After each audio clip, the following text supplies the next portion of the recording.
สวัสดีจ้าวันนี้มาพบกับสาวบางเบี้ยงสำเนียงอีสานค่ะวันนี้เขาจะพามากินย่างปลานิ่มเดี๋ยวแซ่บๆน้ำจิ้มซีฟู้ดรสเด็ดวันนี้เขาจะให้เบิ้งน้ำจิ้มซีฟู้ดคือเก่าหันละ แจมครับน้ำบักตูมครับ แจมน้ำบักตูมมากินน้ำกันเด้อพี่น้องน้ำบักตูมปลานิ่มตัวบักใหญ่ๆ โอ้ โตโอโอเวลากินจะกินข้าวโอโอ กุ้งบินตำตุน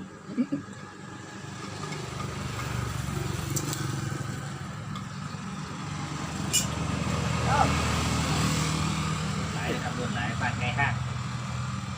เสียงดังคือเก่าอ่ะล่ะเสียงรบกวนแต่บ่รู้ว่ามื้อนี้บ่ได้ยินเสียงนกเสียงกาเสียงแค่รถผ่าน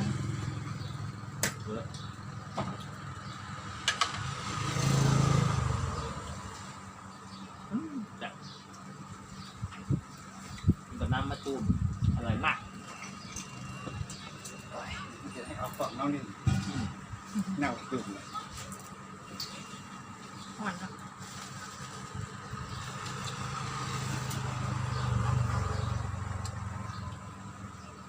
นี่บรรยากาศฟ้ามืดอึมครึมแต่ฮ้อน โอ้พาแต่ไม่ได้ใบงี้งี้พี่ งี้ครับบ่อันขันน้อยกว่านี้พอดีเนาะพอดี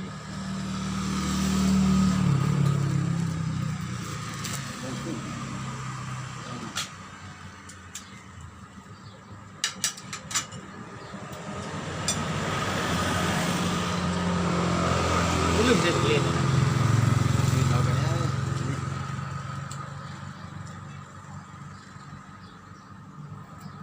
มื้อนี้กินกับพี่งาน2-3 คน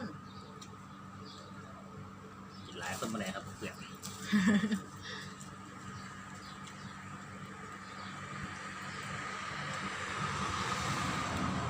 ไม่ได้เพื่อน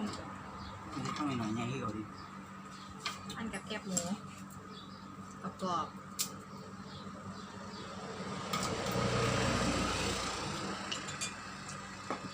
ใส่ขนมเส้นครับ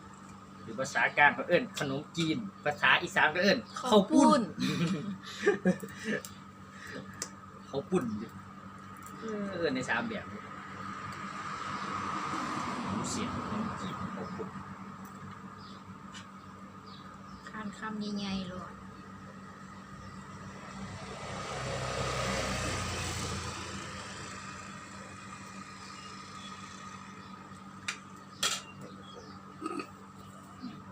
ดิ้วกระหอม ใส่น้ำจิ้มเข้าไป กินจะทำอีกไหมจ๊ะทำเองกับมือแล้วก็หมูนะครับหมูอืมอืม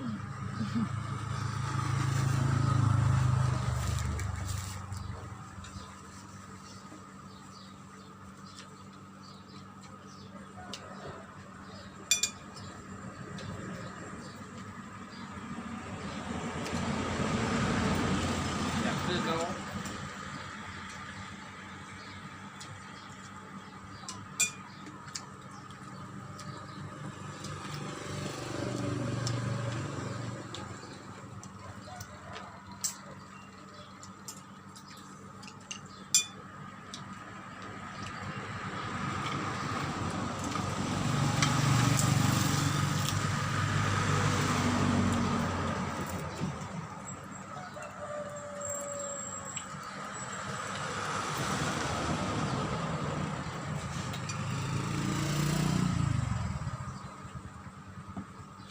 เดือดกระบอกว่าง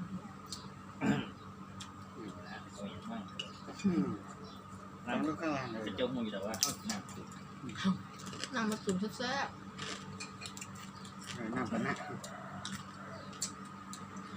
ไม่แม่นางกินเหื่อน นั่งกินชุบเลยผมกินตำก็ได้หลาย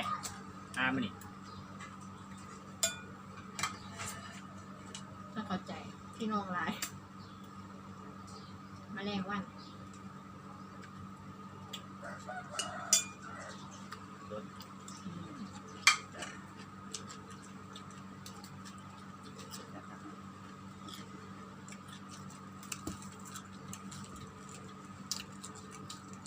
อันนี้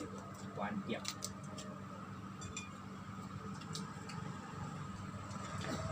แล้วต้องตำแบบเนี้ยประเดี๋ยวให้ลุงนะ เจ้านะ พี่เจียวเขาเหมือนบ่ตัวไข่เขาเรียกประเดี๋ยวใส่ ขนมมี3อย่าง3เกี่ยว กูได้เปิดร้านเปล่าเขาเนาะ แซ่บหลายแซ่บคือเก้าพี่น้อง แซ่บสื่ออีกเรามีผักอยู่กินหอด2 ถุงเลย เนี่ยถ้าสำนักถึงบาท นี่ตัวเพื่อน2 ถุงไปอยู่เขาก็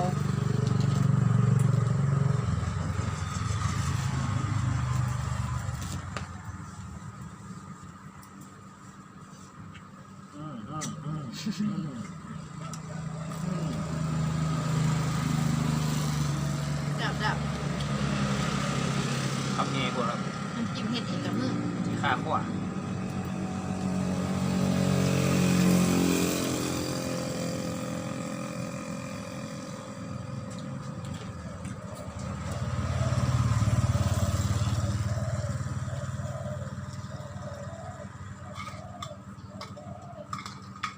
แคบหมูยังไง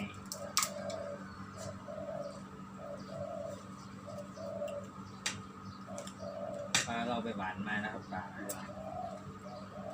ไปหวานดูน้องตลาดแยกตลาด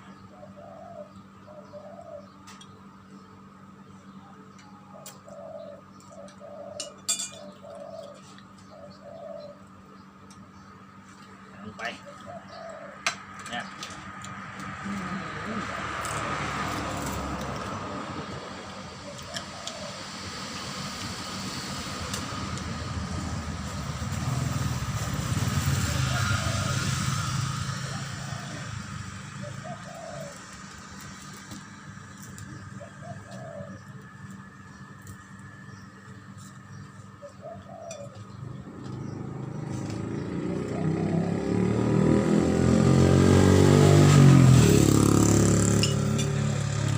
ก็ถึงว่าเดี๋ยวแกงเนาะ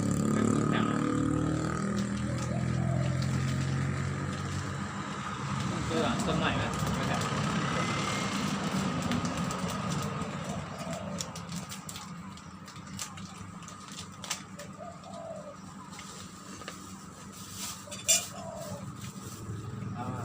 น้ำจุ่มดำแซ่บ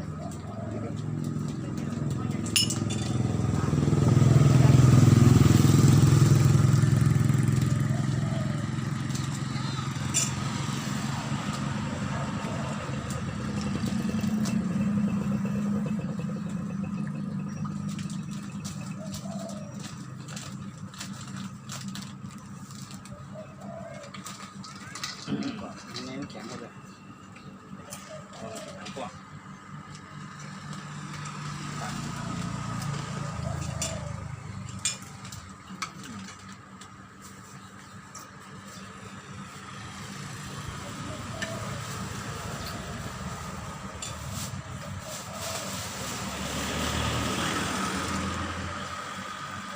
นี่แหละจ้ะขอตัวกินแบบแซ่บๆก่อน